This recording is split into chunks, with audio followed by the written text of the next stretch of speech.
Well, it's quiet here at Queen's Park this evening, but not for long. A new session will begin in the legislature on Tuesday, while the Ford government's battle with teachers' unions escalates. Now, a poll by one of those unions suggests the ongoing labor unrest is hurting some MPPs in their ridings. Are they worried?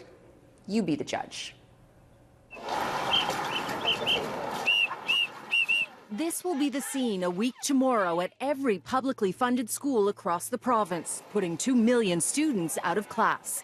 Yesterday, City News obtained polling results from the Public High School Teachers Union that showed the strikes are negatively impacting two of Doug Ford's top ministers, Treasury Board President Peter Bethlen-Falvey and Finance Minister Rod Phillips.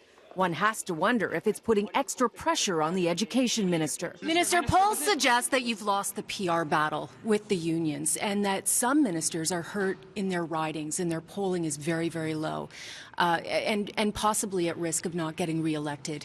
Are you concerned about that? Are people coming up to you, other MPPs, saying, fix this? Who commissioned that poll? OSSTF, granted, absolutely, but there are sources here at Queen's Park who are verifying those polls. There are other polls that suggest that as well. I think it's important that people know that the source of the poll was a union. But there's more than one poll. The education minister never did answer if he is hearing concern amongst ministers. The OSSTF poll found 53% believe Doug Ford's government is doing a poor job. It also shows Finance Minister Rod Phillips, who's well respected at Queen's Park, is taking a hit in his riding with a poor rating of 24%. Parents with children gave him an even worse rating of 34%. Minister, are you worried about the OSSTF polls that show that you're hurting in your riding? Are you worried about being re-elected? No.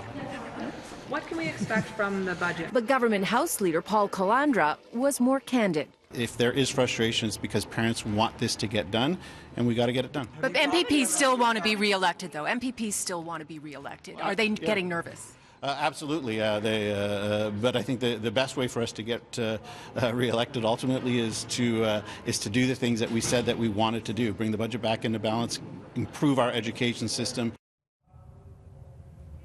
Now, the next election is at least a couple of years away, and so this poll, a lot will happen between now and then. But it is definitely a signal on where the public stands. No doubt the government is doing polling of its own.